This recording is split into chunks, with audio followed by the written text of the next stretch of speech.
Hello everyone, my name is Shivika and I am studying in class 10th। आज के इस video में हम सीबीएसई क्लास 10th मैथमेटिक्स के चैप्टर 14 प्रोबेबिलिटी की जो एक्सरसाइज 14.1 है अकॉर्डिंग टू न्यू सिलेबस उसके 12th क्वेश्चन को सॉल्व करेंगे। तो आइए शुरू करते हैं।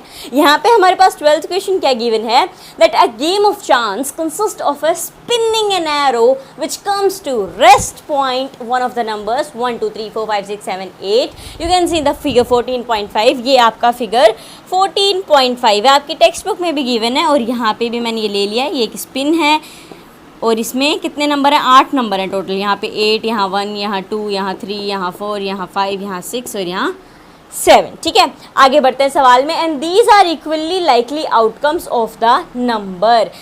ठीक है, ये क्या है ये भी समझेंगे। What is the probability that it will convert point, और फिर पार्ट्स दिए गए हैं। देखो इस सवाल में सीधा सीधा मतलब ये है, आपने कई बार अपने मोबाइल्स में भी ये गेम खेला होगा, या जब हम कहीं पे शॉपिंग करते हैं, अमेज़ोन हो गया या कोई भी एक ई कॉमर्स वेबसाइट है, ये कई जगह पे ये आता है that spin and win prices, होता है ना ऐसा। फिर क्या करना होता है, आप उसे स्पिन करते हो, जहाँ पे वो स्पिन के ऊपर वो एक एरो होता है, वो जिस नंबर पे रुक जाता है या वहाँ पे जो भी लिखा हुआ होता है वहाँ पे रुक जाता है, वो रिवॉर्ड आपको मिल जाता है। और नंबर्स में खेलें तो फिर वो एरो जो भी आपने घुमाया वो घूमता घूमता घूमता एक जगह रुका और वो नंबर आ जाता है। फिर ये सवाल क्या कह रहा है, ये भी बिल्कुल यही कह रहा है कि भैया एक स्पिनिंग एरो है, जैसा कि ये फिगर भी है, इसको घुमाया, ये गोल गोल गोल गोल घूमा। अब वो एरो जब रेस्ट पे आएगा, यानी कि जब वो रुक जाएगा, तो इन नंबर्स पे रुक सकता है। किस पे, 1 पे, 2 पे, 3 पे, 4 पे, 5 पे, 6 पे, 7 पे या 8 पे। और इन आठों के आठों नंबर्स पर रुकने की जो संभावना है, जो प्रोबेबिलिटी है, वो बिल्कुल बराबर है। यानी ऐसा नहीं है कि एक ऊपर 1 पे ही आएगा 2 पे नहीं आने वाला, नहीं, 1 से लेके 8 तक सब पे कहीं पे भी रुक सकता है, किसी पे भी रुकने की संभावना जो है वो बिल्कुल बराबर है। ओके, हमें क्या पता करना है, हमें ये पता करना है पहले पार्ट में अगर देखें कि क्या प्रोबेबिलिटी है, क्या संभावना है, क्या प्रायिकता है कि वो एरो 8 पे रुकेगा, यानी कितनी पॉसिबिलिटी है कि वो एरो जो है वो 8 नंबर पे रुक जाएगा। अब आप समझ गए होगे, ओ अच्छा, मतलब प्रोबेबिलिटी निकालनी है कि एरो 8 पे कितने बार रुक जाएगा, कितनी संभावना है। जी बिल्कुल, वो कैसे निकालेंगे, कहोगे ओह हमें तो पता है, वो तो प्रोबेबिलिटी का फॉर्मूला है।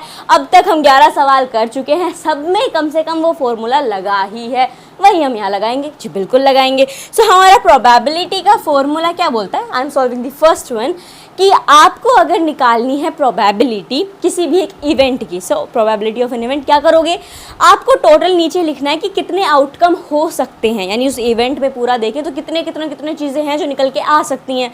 तो यहाँ हम क्या देखेंगे, यहाँ हम देखेंगे कि टोटल हमारे पास नंबर कितने, आउटकम हमारे पास यहाँ पे क्या है, टोटल नंबर्स ही हैं कि वो एरो किस किस नंबर पे रुक सकता है। तो टोटल हमारे पास एरो है 8। मैं सीधा यहाँ लिख रही हूँ, हमें निकालनी है प्रोबेबिलिटी ऑफ 8 कि 8 पे रुकने की संभावना कितनी है। नीचे हम लिखते हैं टोटल नंबर ऑफ आउटकम्स, तो यहाँ पे हमारे पास टोटल नंबर ऑफ आउटकम कितने हैं, 8 हैं। अब हमें क्या पता करना है कि 8 की प्रोबेबिलिटी निकालनी है। तो प्रोबेबिलिटी का फॉर्मूला क्या बोलता है कि देखो, नीचे तो लिख दो टोटल नंबर ऑफ आउटकम्स, ऊपर न्यूमरेटर में लिखो फेवरेबल आउटकम, यानी आपको क्या चाहिए, आपकी क्या इच्छा है, सवाल के मुताबिक आपके फेवर में क्या है वो यहाँ पे लिखना है। तो आपको क्या चाहिए, क्या निकालना है हमें यहाँ पे, हमें तो 8 की प्रोबेबिलिटी निकालनी है। अब इस पूरे स्पिनिंग व्हील में जितने भी नंबर्स हैं उसमें 8 कितनी बार आ रहा है, क्या 8 तो एक ही बार आ रहा है, जैसा कि यहाँ पे दिया भी गया है और फिगर में भी दिया है। बिल्कुल, यानी हमारा फेवरेबल आउटकम कितना है, एक बार ही है, तो हम 1 लिख देंगे। सो ये हो गया 1/8 और इतनी ही प्रोबेबिलिटी होगी। अब अगर हम इसे डेसिमल में कन्वर्ट करना चाहें, यानी पॉइंट में आंसर लाना चाहें, तो ये आ जाएगा हमारा 0.125। 0.125 इसकी प्रोबेबिलिटी हो जाएगी। अगर इसमें देखें तो ये क्या, आपने 8 बार घुमाया तो एक बार तो 8 पे रुकेगा ही रुकेगा। और अगर हम इसे डेसिमल में कन्वर्ट करेंगे तो प्रोबेबिलिटी ऑफ इवेंट यानी प्रोबेबिलिटी ऑफ गेटिंग 8 इज 0.125। और ये हो गया हमारा फर्स्ट पार्ट सॉल्व। अब चलते हैं हम सेकंड पार्ट के ऊपर। सेकंड पार्ट में हमें क्या पता करना है, सेकंड पार्ट में पता करना है एन ओड नंबर की क्या प्रोबेबिलिटी है या कितनी प्रोबेबिलिटी है कि वो किसी एक ओड नंबर पे रुकेगा। अब कहोगे ओड नंबर, जी हाँ, बचपन से आप मैथमेटिक्स में पढ़ते आ रहे हो, जब नंबर पढ़ना शुरू किया था तब से ओड और इवन तो साथ में आ ही गए थे। अब इस सवाल को सॉल्व करने के लिए कि ओड होगा या इवन होगा, पहले हमें ये पता होना चाहिए कि ओड नंबर कौन से होंगे, इवन नंबर कौन से होंगे। सो अगर हम यहाँ पे व्हील पे देखें, आपके पास भी जो फिगर है आप वहाँ पे भी देख सकते हो, या क्वेश्चन में भी जो लिखा गया है वहाँ पे भी देख सकते हो। तो ऑड नंबर हमारे पास यहाँ कौन कौन से आ जाएंगे, अपना 3 आ जाएगा, 5 आ जाएगा, 7 आ जाएगा, 1 आ जाएगा। ये क्या हो गए हमारे ऑड नंबर्स हो गए। इवन नंबर कौन से हो जाएंगे, जो 2 के मल्टीप्लाई में आएंगे और जो 2 से डिवाइड हो जाते हैं उन्हें हम इवन नंबर्स कह देंगे। सो अब हमें निकालने हैं ऑड नंबर। अब ये मत करने लग जाना कि आपने अच्छा एक 3 है, एक 5 है, एक 7 है और एक है, ऊपर लिखना है फेवरेबल आउटकम, जोड़ दो सबको, 3 और 1 4, 5 और 4 9 और फिर उसमें 7 जोड़ दिया 16 और अपॉन में लिख दोगे टोटल आउटकम 8। ना ना ना ना, गलत हो जाएगा। आपको ये नहीं कहा कि सारे ओड नंबर्स को ऐड कर दें तब क्या प्रोबेबिलिटी आएगी, खाली पूछा है कि अगर ओड नंबर पे रुकती है जो व्हील का एरो है वो अगर किसी ओड नंबर पे आएगा तो कितनी प्रोबेबिलिटी है कि वो किसी ओड नंबर पे रुकेगा, इसकी संभावना बतानी है। सो टोटल हमारे पास कितने ओड नंबर्स हैं, 4 हैं। सो हम यहाँ पे लिख देंगे प्रोबेबिलिटी ऑफ ओड नंबर पे आने की संभावना कितनी है। नीचे आएगा हमारा टोटल आउटकम, तो भैया टोटल आउटकम तो हमारे 8 ही हैं, लेकिन हमारे ओड नंबर्स कितने हैं, टोटल ओड नंबर्स हमने अभी गिने थे कि ये 4 हैं, तो ऊपर हम लिख देंगे 4, ये हो जाएगा 1/2, 4 1 4, 4 2 8 और यही आ जाएगा अपना 0.5। अगर आप इसे डेसिमल में कन्वर्ट करना चाहो तो फ्रैक्शन में भी छोड़ सकते हो, कोई इशू नहीं है। 0.5 हो जाएगी प्रोबेबिलिटी की जब वो एरो जैसे स्पिन घूमेगा तो एरो जो है वो किसी और नंबर पे आके रुके, इसकी संभावना कितनी है, 0.5 आधी संभावना है। ओके, अब आगे बढ़ते हैं तीसरे पार्ट की तरफ। तीसरा पार्ट हमें क्या कह रहा है, तीसरा कह रहा है नंबर ग्रेटर देन 2, यानी 2 से जितने भी बड़े नंबर्स हैं कितनी प्रोबेबिलिटी है, कितनी संभावना है कि वो जो एरो है वो 2 से बड़े नंबर्स पे जाके रुकेगा, रेस्ट हो जाएगा, एकदम आराम फरमाएगा 2 से बड़े नंबर्स पे। इसकी प्रोबेबिलिटी निकालनी है तो कहोगे ओ, तो उसके लिए हमें ये पता होना चाहिए कि 2 से बड़े कितने नंबर्स हैं, फेवरेबल आउटकम। जी बिल्कुल सही कह रहे हो।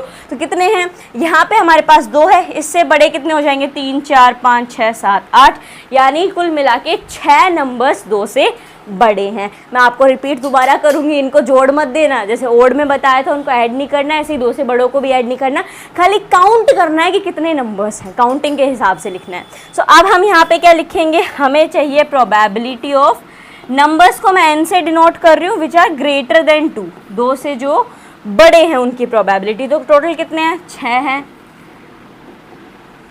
जो फेवरेबल आउटकम है यानी टोटल नंबर्स जो 2 से बड़े हैं उनकी संख्या 6 है, और जो टोटल आउटकम है यानी कुल मिला के उस व्हील में जितने नंबर हैं वो 8 है। इनको काट पीट दो तो ये आ जाएगा 2 6 2 चौक 8 यानी 3/4। इसको भी अगर हम चाहें तो उसमें लिख सकते हैं, किस में लिख सकते हैं, इसको हम डेसिमल के अंदर कन्वर्ट कर देते हैं, ये आ जाएगा अपना 0.75। ओके, तो दिस इज 0.75। इतनी प्रोबेबिलिटी है कि 2 से जो बड़े व्हील घूमता एरो रेस्ट करेगा, आराम फरमाएगा, तो 2 से ज़्यादा यानी 2 से जो बड़े नंबर्स हैं उन पे आने की संभावना है 0.75। अब चलते हैं चौथे पार्ट के ऊपर। आई होप आपको अब तक ये समझ में आ रहा होगा। 3 पार्ट हमने सॉल्व कर लिए हैं। अगर समझ में आया तो इस वीडियो को लाइक कर दीजिए, क्योंकि बहुत ही इजी से थे, खाली आपको प्रोबेबिलिटी का फॉर्मूला लगाना है, किंतु समझना होगा कि सवाल क्या पूछा है, वरना ये प्रोबेबिलिटी की सारी एक्सरसाइज बहुत ही ईजी है। प्रोबेबिलिटी का formula, probability of event plus probability of not event equal to 1, ये वाला फॉर्मूला, कुछ कॉम्प्लीमेंट्री इवेंट्स का फॉर्मूला, बस ये 3-4 फॉर्मूले हैं जो याद रखने, और ये बहुत ही आसान भी है। चौथे पे चलते हैं। चौथा क्या है, नंबर लेस देन 9। कितनी संभावना है कि व्हील घूमा और 9 से कम जो नंबर्स यानी जो छोटे 9 से छोटे नंबर्स हैं उन पे कहीं पे जाके रुकेगा। अब कहोगी वेट अ मिनट, ये जो व्हील है और जो नंबर दिए गए हैं ये तो सारे ही 9 से छोटे हैं, 1 से 8 तक ही तो हैं, तो सब 9 से छोटे ही हो गए, इससे ज़्यादा तो व्हील में नंबर्स भी नहीं दिए हैं। बिल्कुल सही। तो कितनी संभावना है कि वो 9 से नीचे वाले सभी नंबर्स पे रुक सकता है, बोले पूरी संभावना है। सारे, चाहे 1 पे रुके तो भी 9 से छोटा, 3 पे रुके तो भी 9 से छोटा, 8 पे रुके तो भी 9 से छोटा, तो पूरी संभावना है। तो आप चाहो तो सीधा लिख दोगे प्रोबेबिलिटी है 1, प्रायिकता है 1।